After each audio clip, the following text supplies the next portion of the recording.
अभी भी जो ऑल इंडिया तबलीग सीरत का मरकज़ी जनरल सेक्रेटरी हूँ, आप तमाम अखबारात वालों का और तमाम शुरका का इस्तकबाल करता हूँ और आपको वेलकम कहता हूँ।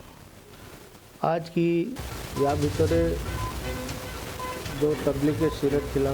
गोटे 1949 मसीह ऑल ओवर इंडिया ता भितर 13टा स्टेट माइनॉरिटी सेल काम कर जेहेतु ओडिशा काम करूँगी जोटा कि आम मौलाना आलिम मैंने काम कर माइनॉरिटी सेल काम कर प्रमाण पत्र देवे विभिन्न लोकंर खाली मुस्लिम लोक नहीं सबू धर्मर लोक जो सुविधा असुविधा विभिन्न क्षेत्र में ये तबलीग सीरत जाकि छिड़ा हम लोक काम करेंगे और